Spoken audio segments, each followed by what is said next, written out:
Collision imminent.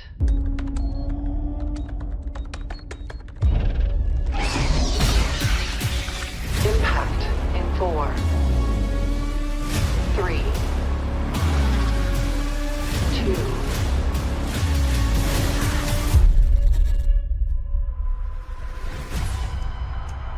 2. Alien Earth is the story of a Weyland-Yutani ship collecting species from around the galaxy that crashes on the planet Earth. But it crashes on the property of a different corporation, the Prodigy Corporation, which is run by a billionaire named Boy Cavalier, who is trying to create the first transhuman hybrid. You're going to be the first person to transition from a human body to a synthetic. What makes them geniuses is the fact that they're children. This ship finds something on a faraway moon. Monsters. No, set this one on Earth, so the stakes are high. If the xenomorph gets free, it's a much bigger problem.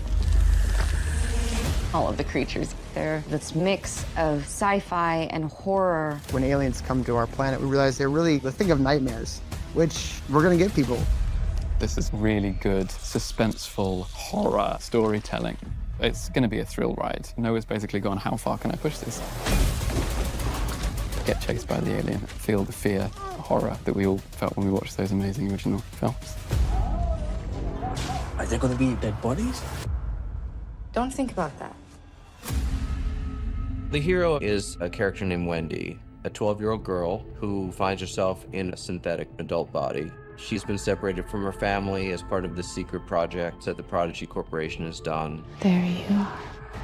With Wendy, you start out with a feeling of innocence, and you see cracks begin to form in what she thinks is a safe and beautiful world that she's been given, and what she does with that, what fight she decides to take up, and which one she decides to leave behind. And God forbid you try and stand in her way. Wendy has a brother out there, human brother, and she's determined and desperate to save him. I found you.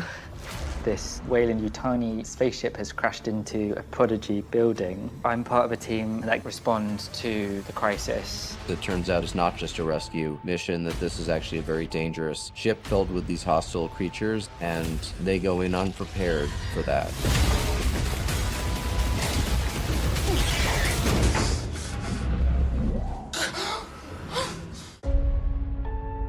What I find interesting, particularly about a show that's called Alien, if this thing over here is an alien, what does it mean to be human? The closer you sort of zoom into that question, the more complicated it becomes, particularly in a world in which we're now able to create intelligence that's artificial. You want to see a magic trick? Yeah. We have combined this story of humanity facing this existential threat, both from biological monsters and from synthetic artificial intelligence, which always raises the question, does humanity deserve to survive? I want what's on that ship. This show, really, it's a character study. What does the pressure of having not just one alien, quite a few, what does that do to them as human beings? How do they behave? Brother, come on. Can't leave us like this. I'm not your brother. The show is huge, and it's going to be something people are going to have to really sink their teeth into. This strange, exciting, and scary world. I want the audience to feel everything. Dreading what's going to come around the corner, hair rising up on the back of their neck. You want to give the audience that feeling they got from the original Alien. When you go to bed afterwards, it's very hard to sleep.